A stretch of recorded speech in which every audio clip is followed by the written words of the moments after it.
Es un día especial y uno de los días más festejados y conmemorativos de nuestro México, por no decir, el más importante, y por todos los que tenemos la suerte de tener a una buena madre. Hoy te hablaré del origen, del Día de la Madre, y en este 10 de mayo les deseo, ¡Feliz Día de las Madres!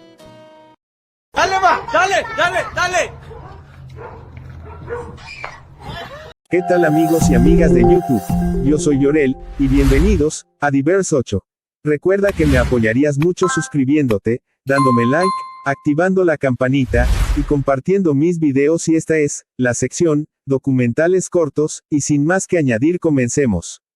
Eran principios del siglo XX, Grafton, Virginia Occidental, Estados Unidos. Y una mujer activista por los derechos de las mujeres. Su nombre, Anna Jarvis, quien decidió organizar un homenaje en memoria de su madre, ya que Anna, definía a las madres como las personas que han hecho por ti, más que cualquier otra persona. Su mamá falleció 3 años atrás. Su nombre, Anna Maria Reeves, madre de Anna y mujer que luchó siempre por los derechos de los trabajadores y organizaba brigadas de mujeres y voluntarios para atender a heridos durante la guerra civil de su país, y Anna Jarvis, el 10 de mayo de 1908, promovió, que el segundo domingo del mes de mayo, se le rindiera un homenaje, a todas las madres de los Estados Unidos. Transcurrieron 6 años. Y en 1914 el presidente de los Estados Unidos en ese entonces, Woodrow Wilson, decretó oficialmente, como fiesta nacional, el segundo domingo del mes de mayo, nombrándolo, el Día de las Madres, como símbolo de reverencia, tributo, amor y respeto hacia las madres del país. Al poco tiempo la celebración tomó un sentido comercial,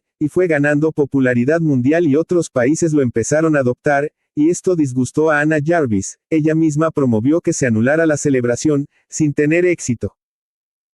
Unos años más tarde aquí en México, la celebración fue difundida por la iniciativa del reconocido periodista, y director del Excelsior de ese tiempo, Rafael Alducin, quien aprovechó las páginas del periódico para promover su idea y, después con el respaldo del entonces secretario de Educación Pública, José Vasconcelos. Y después se le unieron el Episcopado Mexicano y la Cruz Roja Mexicana, y hasta el Papa Pío XI le brindó su apoyo, y esto le dio la fuerza que necesitaba esa propuesta. Pero hay otra teoría sobre la adopción del Día de las Madres, y dice que tal vez fue una reacción conservadora por el movimiento feminista de esos años, y para confirmar esto en los años 80 la especialista en estudios de género, Marta Acevedo, publicó dentro de la colección, Memoria y Olvido, una investigación titulada, El 10 de mayo, donde explica el origen histórico de esta celebración, y Acevedo comentó que en 1916 se celebraba el primer Congreso Feminista en México donde se discutía por primera vez en nuestro país sobre la maternidad por elección y se aconsejaba a las mujeres evitar los embarazos no deseados,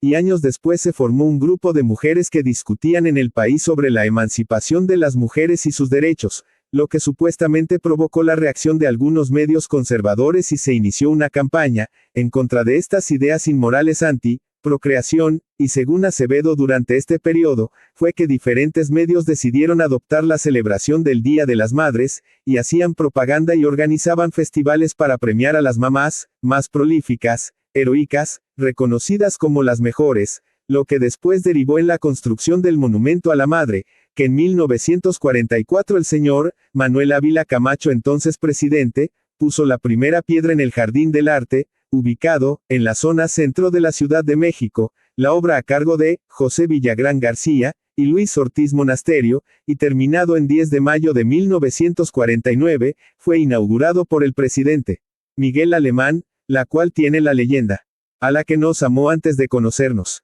Como símbolo de preservar el día culturalmente, obviamente las fuentes oficiales no confirman esta teoría, y algunas personas de la época creen que solo fue una coincidencia de los movimientos de aquellos tiempos, y desde 1922, el 10 de mayo, Día de las Madres ha funcionado, para dedicarle un día en especial a las que arriesgaron su vida misma para procrearnos, y como expresión de amor y reverencia hacia ellas, y por qué no, regalarle un detalle, que muy merecido lo tienen. Así que espero que se la pasen muy bien este día, todas esas mamás de México y el mundo, se los desea con mucho cariño, su amigo, Llorel. Feliz Día de las Madres.